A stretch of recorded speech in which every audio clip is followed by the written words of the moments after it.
Hello friends, നമസ്കാരം. Welcome to Sangeetha's food gallery. നമുക്കിന്ന് ചേനക്കിഴങ്ങിലെ ഫിംഗർ ചിപ്സ് എങ്ങനെയാണ് ചെയ്യുന്നതെന്ന് നോക്കാം.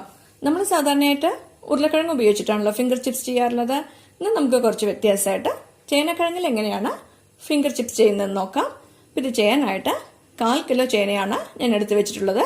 ഇതിന്റെ തോലൊക്കെ മാറ്റിയിട്ട് നന്നായിട്ട് ക്ലീൻ ചെയ്ത് വെച്ചിട്ടുള്ള ചേനയാണത്. ഇനി നമുക്കിതിനെ കട്ട് ചെയ്തെടുക്കണം. ഇപ്പം നമുക്ക് ആദ്യം ഇതിനെ ചെറിയ ചെറിയ പീസസ് ആയിട്ട് കട്ട് ചെയ്ത് വെക്കണം. കുറച്ച് കനമുള്ള പീസസ് ആയിട്ട് വേണം കേട്ടോ കട്ട് ചെയ്യാൻ. ഇതുപോലെ കനമുള്ള പീസസ് ആയിട്ട് വേണം കട്ട് ചെയ്യാൻ. ഇതൊക്കെ കട്ട് ചെയ്ത് വെച്ചിട്ടുണ്ട്. ഇനി നമുക്കിതിനെ നീളത്തിലൊന്ന് കട്ട് ചെയ്തെടുക്കണം. നിങ്ങൾക്ക് എത്ര നീളത്തിലാണോ വേണ്ടത് അതിനനുസരിച്ച് കട്ട് ചെയ്തെടുക്കാം.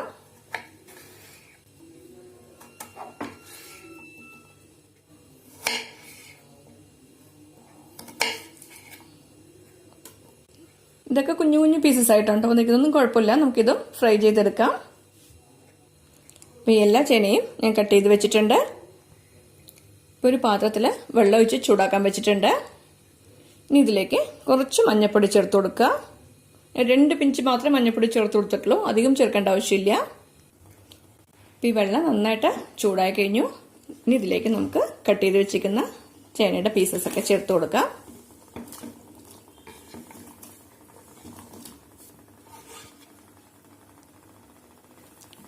ഇനി നമുക്കിതിനെ ഒരു 5 മിനിറ്റ് തിളപ്പിക്കണം. അധികമായിട്ട് വെന്ത് കുഴയേണ്ട ആവശ്യമില്ല.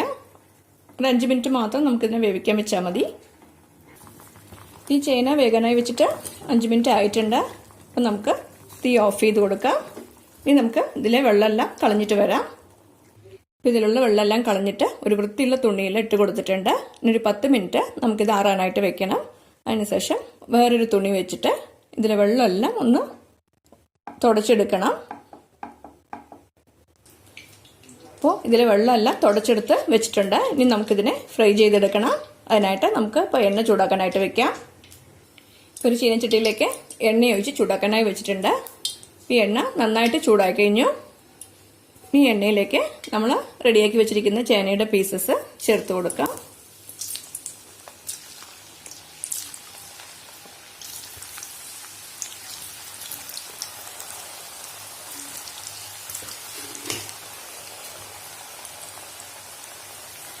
ഇത് നന്നായിട്ടൊന്ന് ഫ്രൈ ചെയ്തെടുക്കണം.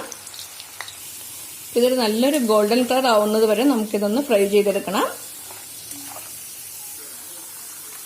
കണ്ടില്ല, ഇതൊരു നല്ലൊരു ഗോൾഡൻ കളർ ആയിട്ടുണ്ട്. ഇനി നമുക്ക് ഇത് എണ്ണയിൽ നിന്ന് കോരി മാറ്റി വെക്കാം.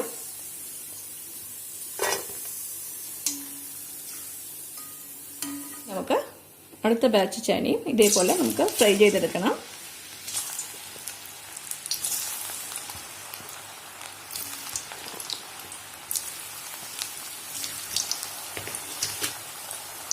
രണ്ട് വശവും നന്നായിട്ട് തിരിച്ചിട്ട് കൊടുക്കുക. ഇപ്പോൾ കണ്ടില്ലേ, അടുത്ത ബാച്ച് ചേനയും നന്നായിട്ട് ഫ്രൈ ആയി കഴിഞ്ഞു. ഇതേപോലെ നമുക്ക് എല്ലാ പീസസും ഫ്രൈ ചെയ്തെടുക്കണം. ഇപ്പോൾ നമ്മുടെ എല്ലാ ചേനയും ഫ്രൈ ചെയ്ത് വെച്ചിട്ടുണ്ട്. ഇത് കുറച്ച് കുഴിയുള്ള പാത്രത്തിൽ വേണം കേട്ടോ മാറ്റി വയ്ക്കാൻ. ഇതിലേക്ക് 1/2 ടീസ്പൂൺ മുളക് പൊടി ചേർത്ത് കൊടുക്കണ്ട. നിങ്ങൾക്ക് എരിവിന് ആവശ്യമുള്ള മുളക് പൊടി ചേർത്ത് കൊടുക്കുക കേട്ടോ. ഈ മുളക് പൊടി നല്ല എരിവുള്ളതാണ്, അതുകൊണ്ടാണ് ഞാൻ 1/2 ടീസ്പൂൺ മാത്രം ചേർത്ത് കൊടുത്തത്. ഇതിലേക്ക് ഒരു 1/4 ടീസ്പൂൺ കുരുമുളക് പൊടി ചേർത്ത് കൊടുക്കണ്ട. ഇനി ഇതിലേക്ക് ആവശ്യത്തിന് ഉപ്പ് കൂടെ ചേർത്ത് കൊടുക്കണം. ഇത് ചൂടോടുള്ളപ്പോൾ തന്നെ ചേർത്ത് കൊടുക്കണം കേട്ടോ, അപ്പോഴേ നന്നായിട്ട് മിക്സ് ആവുള്ളൂ. ഇനി ഇതുപോലെ നന്നായിട്ടൊന്ന് മിക്സ് ചെയ്ത് കൊടുക്കുക. ഇങ്ങനെ ചെയ്യുമ്പോൾ എല്ലാ ഭാഗത്തും മുളക് പൊടിയും ഉപ്പും എല്ലാം കറക്റ്റായിട്ട് പിടിക്കാൻ വേണ്ടിയിട്ടാണത്. ഇപ്പോൾ ക്രിസ്പ് ആൻഡ് സ്പൈസി ആയിട്ടുള്ള നമ്മുടെ ചേന ഫിംഗർ ഫ്രൈ റെഡിയായി കഴിഞ്ഞു. ഇത് ചേന ഇഷ്ടമില്ലാത്തവർക്ക് പോലും ഇതുപോലെ ചെയ്യുമ്പോൾ വളരെ ഇഷ്ടപ്പെടും. നിങ്ങൾ എല്ലാവരും ഈ റെസിപ്പി ട്രൈ ചെയ്ത് നോക്കണം. ഇഷ്ടമായെങ്കിൽ ലൈക്ക് ചെയ്യാനും ഷെയർ ചെയ്യാനും സബ്സ്ക്രൈബ് ചെയ്യാനും മറക്കരുത്. നിങ്ങളുടെ ഫീഡ്ബാക്ക് അറിയിക്കും വേണം. Thanks for watching.